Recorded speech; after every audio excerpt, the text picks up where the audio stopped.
My English name is Wen. Chinese name is Chen Wei-chieh. Student number is 37. My level at NCUE is freshman. The full name of the speech, I Have a Dream. The original person who gave this speech, Martin Luther King Jr. I'm happy to join with you today in what will go down in history as the greatest demonstration for freedom in the history of our nation. 50 years ago, a great American, in whose symbolic shadow we stand today, signed the Emancipation Proclamation. This momentous decree came as a great beacon light of hope to millions of Negro slaves who had been seared in the flame of withering injustice. It came as a joyous daybreak to end the long night of their captivity.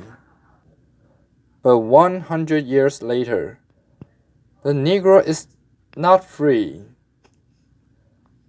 100 years later, the life of the Negro is still steadily crippled by the manacle of segregation and the chance of discrimination. 100 years later, the Negro lives on a lonely island of poverty in the midst of the vast ocean of material prosperity.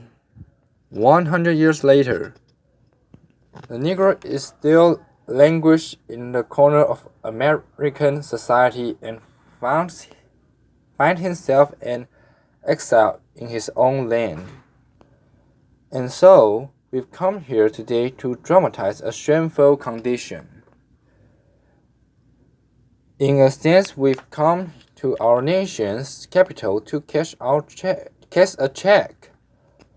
When the architects of our republic wrote a magnificent word of the Constitution and the Declaration of Independence, they were signing a promissory note to which every American was to fall heir.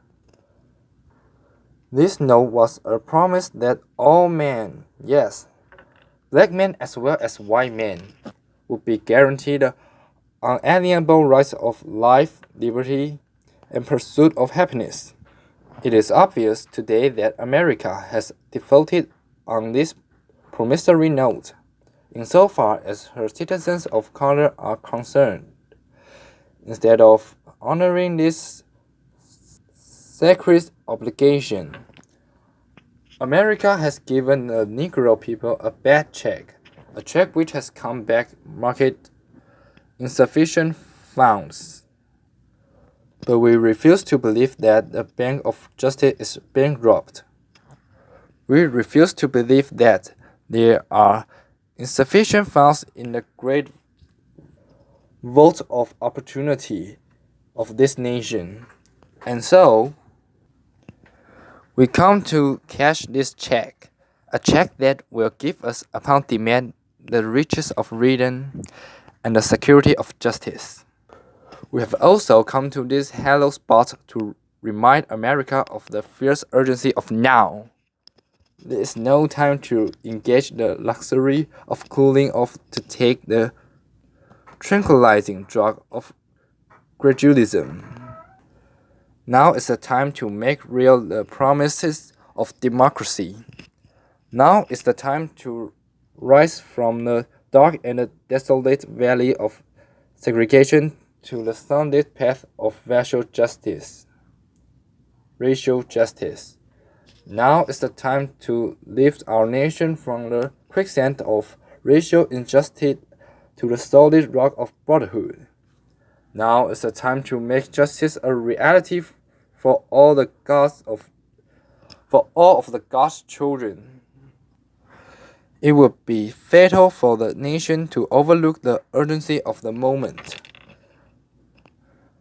This sweltering summer of the Negro's legitimate discontent will not pass until there is an invigorating autumn of the freedom and equality.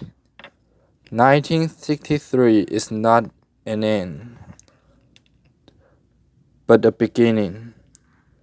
And those who hoped that the Negro needed to blow off steam and will now be content will have a rude awakening if the nation returns to business as usual. And here will be neither rest nor tranquility in America until the Negro is granted his citizenship rights.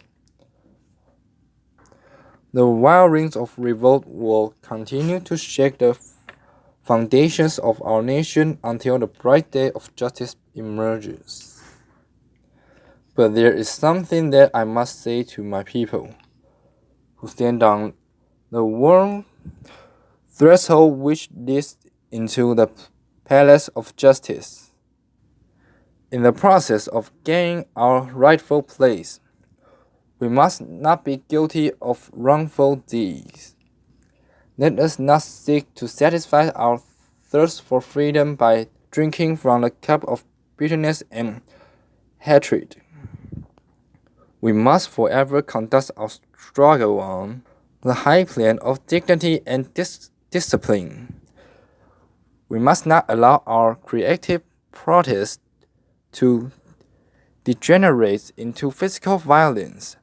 Again and again, we must rise to the majestic heights of meeting physical force with soul force.